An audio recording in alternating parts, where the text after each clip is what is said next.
अमेरिकेत राहिला. किती वर्ष? 12 वर्ष. 12 वर्षांनी आला गावाकडे. आता गावाकडे आला की लहान लेकरं भेटले की त्यांना म्हणायचा पठ्ठ्या 12 वर्ष अमेरिकेला राहिला काय पण विचार. म्हातारी माणसं भेटले की त्यांना म्हणायचं आपण पठ्ठ्या 12 वर्ष अमेरिकेला राहिला काय पण विचारा. आता एक दामलीस म्हातारा होतं त्याच्याकडे गेला, त्याला काय म्हणला पठ्ठ्या 12 वर्ष अमेरिकेत राहिला काय पण विचारा. म्हातारा म्हणलं तू अजून 1 वर्ष राह, आम्हाला कशाला आवाज बोलतो, काय पण विचारा काय पण विचारा. आता कुणी भेटलं की म्हणायचा पठ्ठ्या 12 वर्ष अमेरिकेत राहिला काय पण विचारा, पठ्ठ्या 12 वर्ष अमेरिकेत राहिला काय पण विचारा. लोक त्याला वैतागले. 2 महिने झाले, गावात सभा भरली आणि सभा भरल्यानंतर सगळ्यांनी आपापलं मनोगत व्यक्त केलं, भाषण झाली. आता गावाला एक माणूस सहज म्हणलाय की अमेरिकेत राहिले 12 वर्ष, बोलू दे याला 5 मिनिटं. त्याला 5 मिनिटं बोलू दे म्हणलं, ती उठलं, आलं, बोललं, सगळं मस्त बोललं, लोकांनी टाळ्या वाजवल्या. जाता जाता काय म्हणलं माहितीये का, पठ्ठ्या 12 वर्ष अमेरिकेत राहिल्या काय पण विचारा. मी 2 महिने लोकांना आंबाटच केलं ना, पठ्ठ्या 12 वर्ष अमेरिकेत राहिल्या काय पण विचारा. मागून एक जण कोपऱ्यातून मला विचारायचं ये पुढं, ते असं म्हणतो असं मागून इकडे पुढे येत होता ना, मधले लोक त्याला म्हणायचे हे पाहिजे तू त्याला विचारायला चाललाय ना, आता एवढी मोठी सभा भरली ना, त्याचा एवढ्या मोठ्या सभेत अपमान झाला पाहिजे, कळत जा नाही तुझा म्हणून येईन ते प्रत्येक म्हणायचा ह्यांनी उभं आंबट केले 2 महिने झाले, यांनी उभं वैताग आणून सोडला, ह्याचा अपमान झाला पाहिजे. तो पुढे आला, तो होता शेळ्यावाला गडी गावठी. आता पुढे त्याला दोघांचं समोरासमोर भेटले. आता तो काय म्हणला अमेरिकेचा म्हणला 12 वर्ष अमेरिकेत राहिलो काय पण विचार.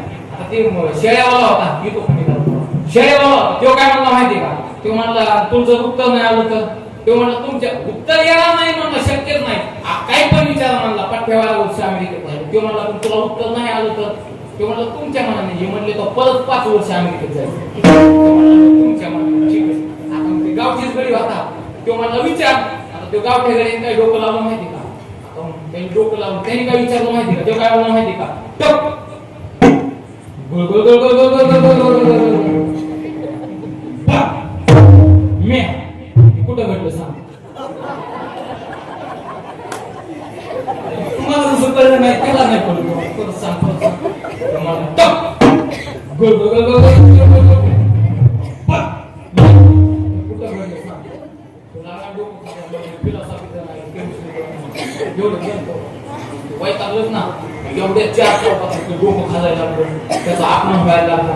आता ते 2 महिने लोकांना ताण दिलेला, खाली बसलेले लोक म्हणायचे ह्या कडूला असंच पाहिजे.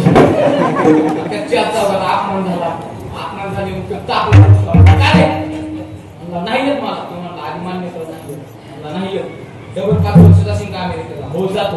म्हणजे तो आणलाच हे टप बुलबुल काय नेमकं झालं काय, कुठं घडलं, तो म्हणला काय झालं, तो म्हणला काय झालं नाही हे कुठं घडलं सांग. तो म्हणला काय झालं रात्री 12 वाजता, तो म्हणला 12 वाजून नाही तर 5 झालं काय, तो म्हणला रात्री 12 वाजता काय झालं आमच्या घरामागे म्हणला बेलाचं झालं.